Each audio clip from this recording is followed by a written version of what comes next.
Eco Tejas world class electric bike అతి తక్కువ ధరలోనే.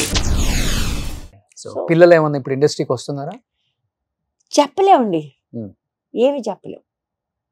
ఎప్పుడు ఏం జరుగుద్ది అనే విషయం మనం నాకు ఒక సబ్జెక్ట్ ఒకటి తీయాలని ఉంది. అది తీస్తే మాత్రం నేను తెలుగులోనే మాట్లాడుతున్నాను, వాడికి అర్థం కాదు కాబట్టి చెప్పేస్తున్నాను నేను.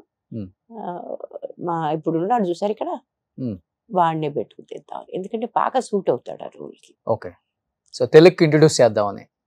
ఇంట్రడ్యూస్ అంటే కాదు, ఆ క్యారెక్టర్ తను సరిపోతాడు. ఆ తర్వాత అతను చేయదలుచుకుంటే చేయొచ్చు, చేయకపోతే ఎందుకంటే ఇప్పుడు మన సూపర్ స్టార్లు చెయ్యాలని మనం ఏం చేయట్లేదు, ఆ క్యారెక్టర్కి సరిపోతాడు, ఆ మాత్రం చేయగలడు. రామేశ్వరి గారి పిల్లలు 6 feet ఉంటారు. 6 feet 2. 6'2". ఓకే, పెద్దోడు ఇద్దరు పక్కనే ఉన్నాడు. వీడు రెండోవాడు కొంచెం లావు కూడా ఉన్నాడు, అని చేతవాడు 6 feet 3 లాగా ఉంటాడు. ఓకే, ఒకసారి if you don't make any come once, yeah please. So Rameshwari గారు అబ్బాయి అన్నమాట, చెప్పారు కదా ఇప్పుడే 6'2" అని. సో ప్రభాస్ అన్న హైట్ అన్నమాట. सरे मैंने कहा पिस्तु को भी बुला लेते तो 6'3" हो जाता. So what do you want to say about your mother? Can you say few words about your mother films in Telugu, especially Sita Mahalakshmi? I have not seen the films. You know Telugu? I don't know. Telugulo cheppu please. तुझे जितना आता उतना बोलो, बागुंदी. My mother, yeah, she's amazing. She's always been supportive. Kya bolu? She's the best mother. Okay. Oh my God. We haven't seen her films as much as we should. Okay. Because I think they were from before we were born. But whenever we come here and we see the love, it's really nice. It's really nice to see that. Super. So తెలుగులో ఈ బాబుని introduce చేయాలనుకుంటున్నారు కదా? నేను definite గా అనుకుంటున్నాను, ఎందుకంటే వీడు తెలుగు వాళ్ళ ఉంటాడు, ఆ రెండో వాడు తెలుగు వాళ్ళ ఉంటాడు. తెలుగు రాదు కానీ తెలుగు వాళ్ళలాగా ఉంటాడు. యాక్చువల్లీ నా సబ్జెక్టే అది. తెలుగు అమ్మాయి కొడుకు కదా? తెలుగు రాని తెలుగు అబ్బాయి. తెలుగు రాని తెలుగు అబ్బాయి. ఓ సూపర్, నా సబ్జెక్టే అది. సో పిల్లలిద్దరు యాక్టివ్గా ఉంటారు అనమాట. రెండోడు మా ఇంట్లో ఎవరు ఏం డబ్బు సంపాదిస్తున్నారు, ఎవరు ఎంత ఖర్చు పెడుతున్నారు అవన్నీ చూసుకుంటాడు. ఎవరైనా ఖర్చు పెడుతుంటే వాళ్ళని తిడతాడు కూడా. అందరికన్నా చిన్నాడు వాడు, but he's so careful about money.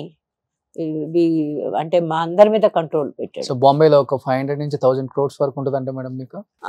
అంటే దానికి పైసల ప్రకారం అయితే ఉంటుంది, రూపాయల ప్రకారం లేదు, పైసల ప్రకారం అయితే ఉంటుంది. అదే ల్యాండ్స్ అవి ఏమీ లేదు, చాలా సింపుల్ గా బతుకుతాం, సుఖంగా బతుకుతాం, చాలా ordinary, middle class. We are genuinely middle class. So అలా ఉన్నా కానీ ఇలా బతుకుతారు కాదు, అలా లేవు మేము, నిజంగా చెప్తాను. సార్ పెద్ద ప్రొడ్యూసర్ కదా? పెద్ద ప్రొడ్యూసర్ కాదు, 2 సినిమాలను డబ్బులు పోగొట్టుకున్నాడు. మీరు చాలా హీరోయిన్ గా చాలా సినిమాలు తీశారు హిందీలో. ఎక్కడండి, ఎక్కడ? ఆ మధ్య సీతా మహాలక్ష్మిలో పల్లవి గారు నాతో పాటు చేశారు కదా, చాలా మంచి రోల్ చేస్తుంది ఆమె. చంద్రమోహన్ గారి కైండ్ ఆఫ్ చెల్లెలు కాదు, ఆ స్టేషన్ మాస్టర్ కూతురు అనమాట. చాలా మంచి రోల్. ఆమె అప్పుడప్పుడు కనిపిస్తూ ఉంటుంది. ఆవిడ దగ్గర ఉన్నాయి ఇట్లా ఒక 200-300 కోట్ల స్థలాలు. సరే ఆమె నన్ను అడిగింది, నువ్వు సీతా మహాలక్ష్మిలో ఎంత తీసుకున్నావు అంది. నాకు 12,500 ఇచ్చారు వాళ్ళు.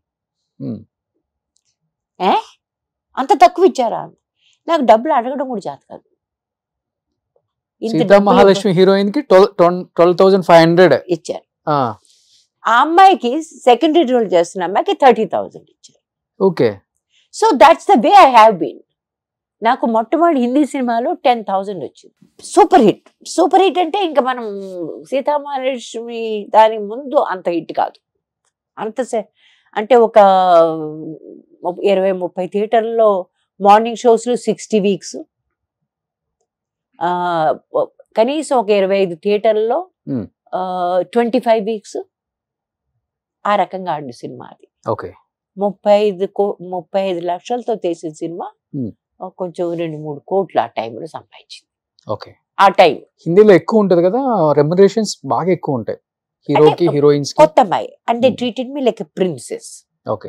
అసలు నేను కాలు కింద పెట్టకూడదు, అలా చూసేవాళ్ళు నన్ను చాలా అద్భుతంగా. Hmm. ఆ రకమైన ట్రీట్మెంట్ నాకు ఎక్కడ దొరకలేదు. ఓకే. వాళ్ళు అంత బాగా చూసుకునేవాడు, కానీ డబ్బులు ఇవ్వరు. Okay. But that's okay. మనకి డబ్బులు ఎందుకు అవసరం? ఆ మనుషులు అంత రెస్పెక్ట్ ఇచ్చి అంత బాగా మనం చూసుకుంటున్నప్పుడు డబ్బులు అవసరమా మనకి? సో ఆ రకంగా చేశాను. రెండో సినిమా సునైనా, దానికి 15,000. మేరా రక్షక్ చేశాను, దానికి 30,000 ఇచ్చారు. Okay. But I hated that film, I hated the shooting. వాళ్ళ వ్యవహారం, వాళ్ళ ఎట్లా బిహేవ్ చేస్తుండేవాళ్ళు, అంత over professionalism. 7 o'clock ready, okay see you, ఎంత brusque behaviour. But I'd rather work in with people who are like such genuine, lovely, nice. అంత మంచి మనుషులు ఉంటే వాళ్ళతో పని చేయాలి, కానీ డబ్బు ఎక్కువ వస్తుంది ఎవరితో పాటు వాళ్ళతో మనం పని చేయలేం కదా.